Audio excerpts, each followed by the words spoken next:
Hello friends, आज मैं एक नई स्टोरी लेकर आई हूँ जो एक राजमहल से जुड़ी हुई है। आप सबको बहुत पसंद आएगी।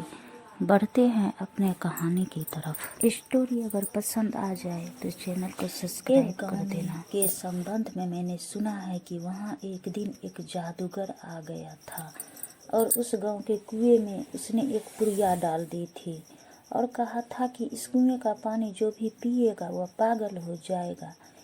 एक ही कुआं था उस गांव में। एक कुआं और था, लेकिन वह गांव का कुआं न था, वह राजा के महल में था।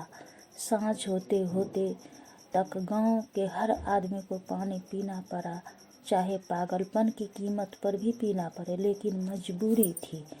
प्यास तो बुझानी पड़ेगी, चाहे पागल ही क्यों न हो जाना पड़े। गांव के लोग अपने को कब तक रोकते। उन्होंने पानी पिया। सांझ होते होते पूरा गांव पागल हो गया। सम्राट बहुत खुश था, उसकी रानियां बहुत खुश थी। महल में गीत और संगीत का आयोजन हो रहा था। उसके वजीर खुश थे कि हम बन गए, लेकिन सांझ होते होते उन्हें पता चला कि गलती में हाईवे, क्योंकि सारा महल सांझ होते होते गांव के पागलों ने घेर लिया। पूरा गांव हो गया था पागल। राजा के पहरेदार और सैनिक भी हो गए थे पागल। सारे गांव ने राजा के महल को घेर कर आवाज लगाई कि मालूम होता है कि राजा का दिमाग खराब हो गया है। हम ऐसे पागल राजा को सिंहासन पर बर्दाश्त नहीं कर सकते। महल के ऊपर खड़े होकर राजा ने देखा कि बचाव का अब कोई उपाय नहीं है। राजा अपने वजीर से पूछने लगा कि अब क्या होगा। हम तो सोचते थे कि भाग्यवान हैं हम कि हमारे पास अपना कुआं है। आज यह महंगा पड़ गया है। सभी राजाओं को एक न एक दिन अलग कुआं महंगा पड़ता है।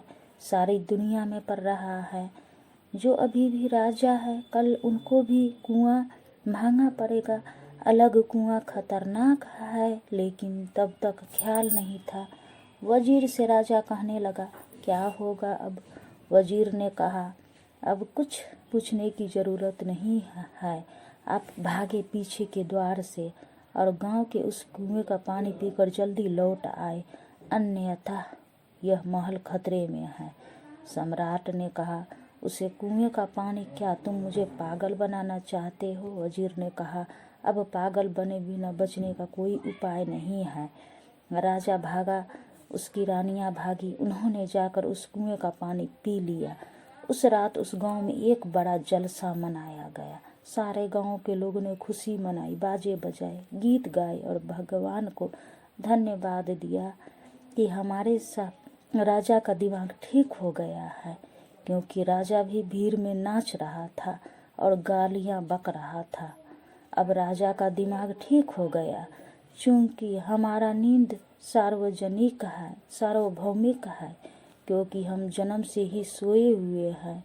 इसीलिए हमें पता ही नहीं चलता इस नींद में हम क्या समझ पाते हैं जीवन को। इतना ही कि यह शरीर जीवन है। इस शरीर के भीतर जरा भी प्रवेश नहीं हो पाता।